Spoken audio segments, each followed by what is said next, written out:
What is going on today? Today we're going to be working on the Yamaha RD-60 today. Going to do a little carburetor work on it, and then we're going to clean her off and get ready for the restoration, the paint correction, and everything like that. So stay tuned. Hopefully we get this carb taken off and cleaned quickly and see where it goes from there. So here's how she currently stands.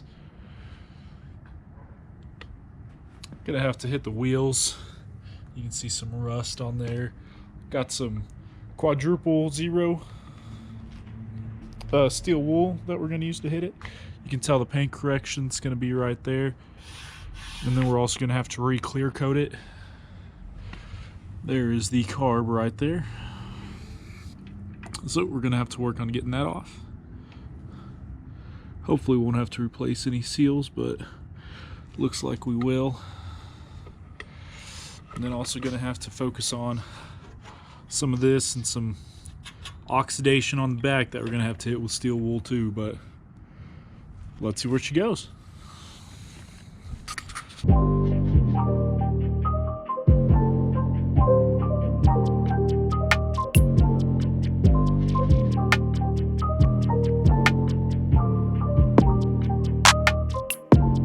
So now that we got the carb off, which was fairly easy, you can tell that everything's in there moves, but it's kind of gummed up. So next we're going to take this off and do a rebuild.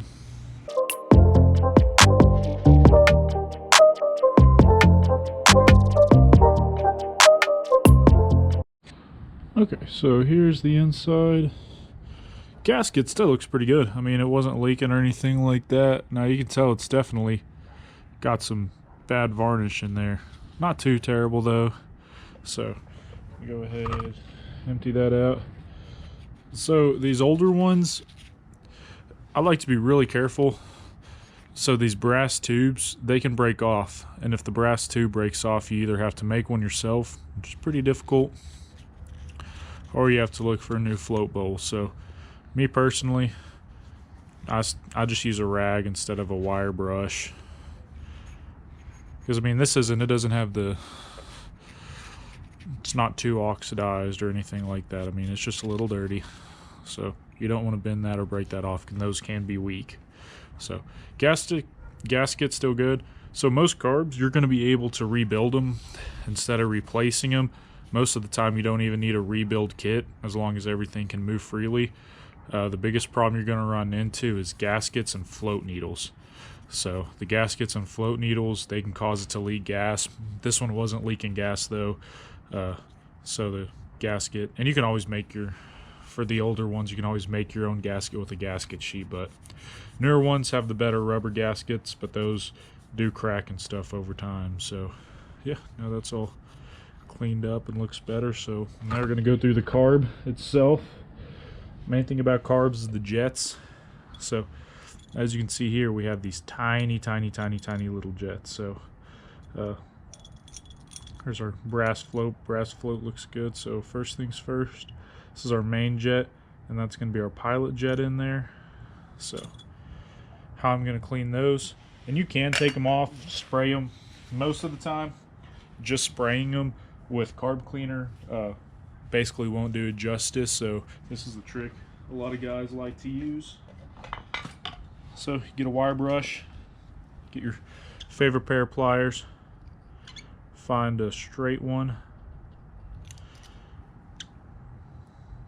Doesn't have to be too straight.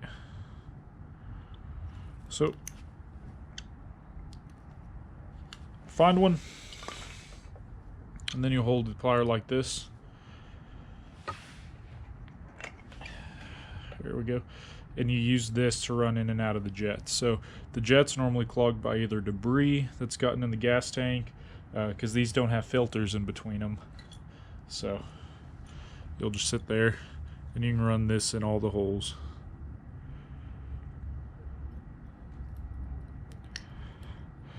Now the jets and the floats, you're going to want to make sure go all the way down in there.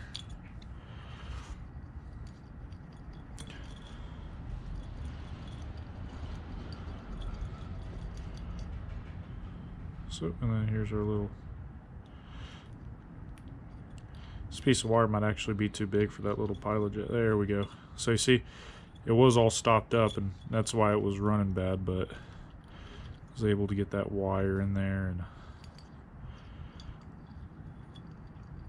And again, a lot of people will actually take this off just to make sure, because there are little holes in there. But for the pilot jet, I don't even have a screwdriver small enough for that one. It's going to take like some of those eyewear screwdrivers.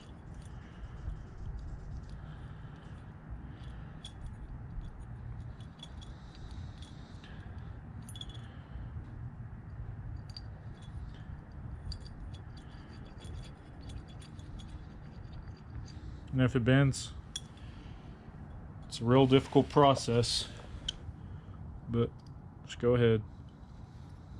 See, it's terrible, especially when we don't have good pliers.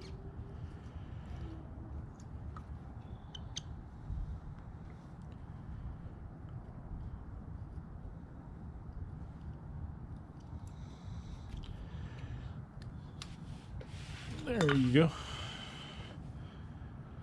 And just rinse and repeat. There's not a whole lot of varnish in here, so, and watch out, don't let that fall out. So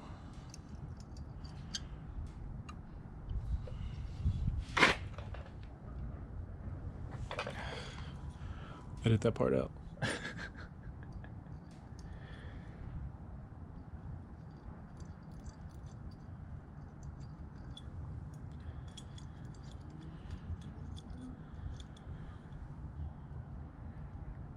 And again, this process shouldn't take very long, just, you know, enough to get in there and clean all it out. Last thing you want is a gummed up jet. I mean, I guess a gummed up jet is better than a blown engine, but you know. So, there you go. And off camera, I'll take these out and ensure the holes and stuff and everything are good. But so yeah, then comes the simple process of putting it back together. So then you can see the choke on these is actually built in. Choke. Pretty sure this is the choke valve. But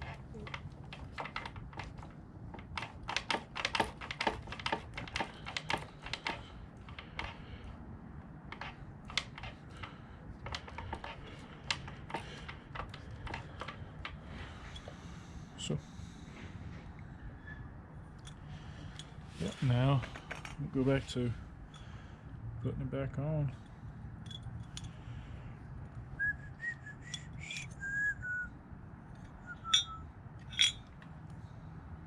That's what I was saying. Can't trust these pesky little boogers. So as far as this pin right here for the float, nothing actually holds it in. So yeah, guess we need to clean that too.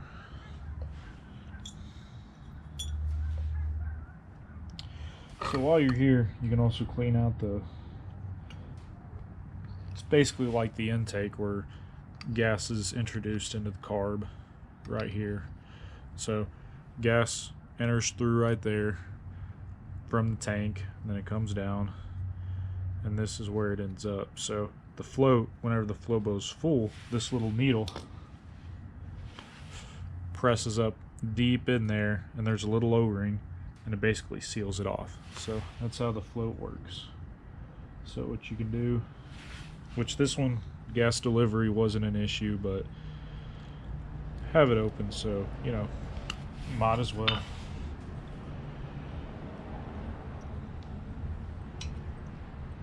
Again, have better pliers than these.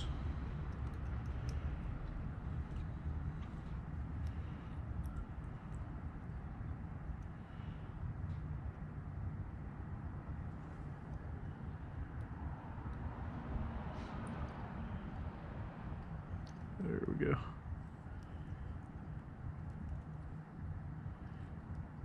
One more time for good measure.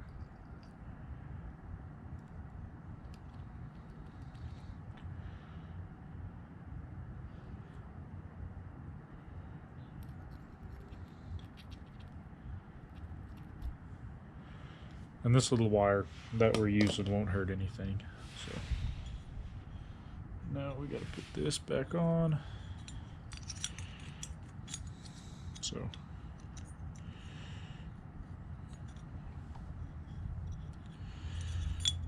should seat like this. So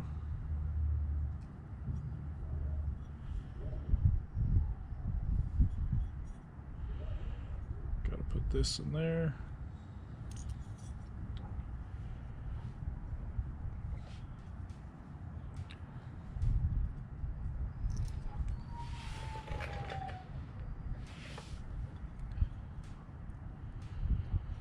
I promise it's not as hard as it looks.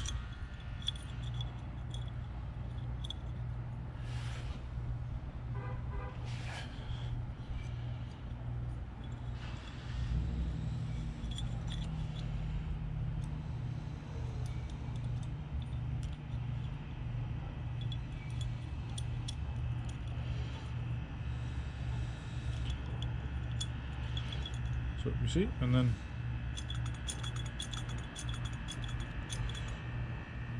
you can see it more on this side. If you look right there, I don't know what's a good angle for y'all.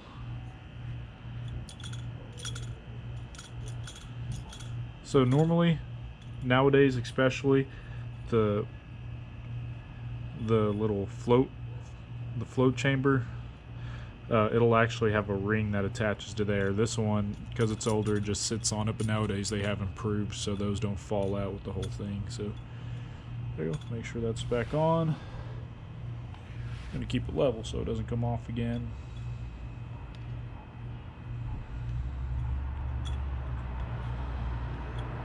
Okay, make sure everything sits nice in there.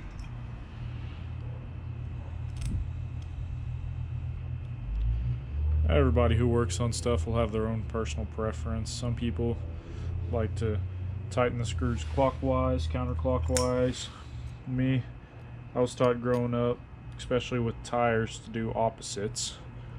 So, but one thing that you want to make sure though is you want to start all of them before you tighten one.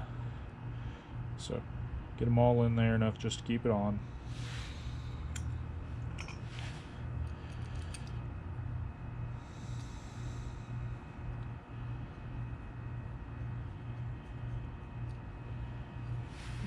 Last one.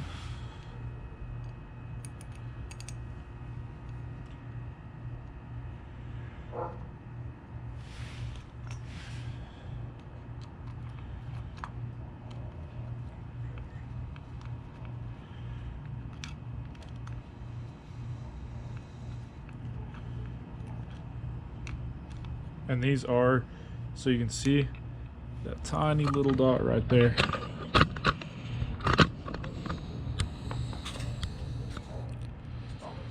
You might not be able to see it.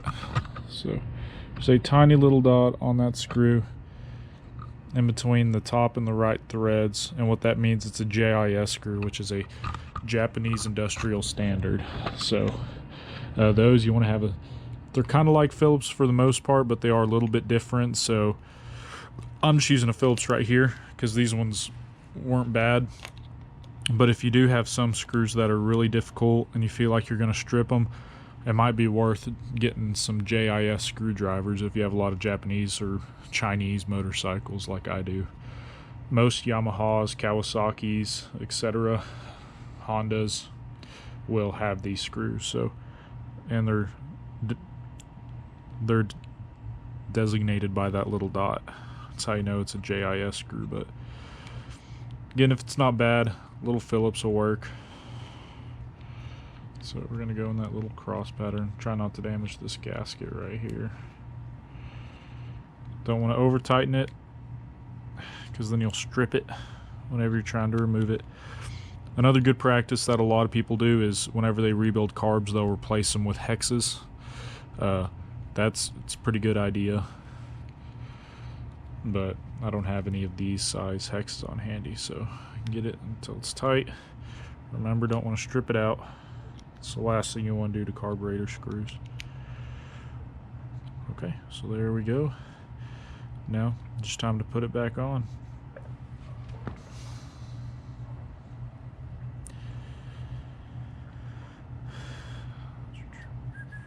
It's a little Mikuni. Good little carburetor.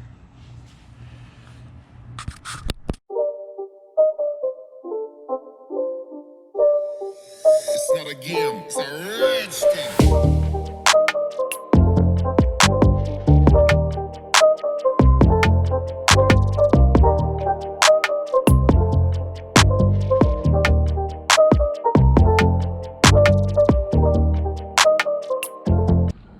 So she's back together, got the carb rebuilt and everything, so now all she needs is some gas and to fire her up.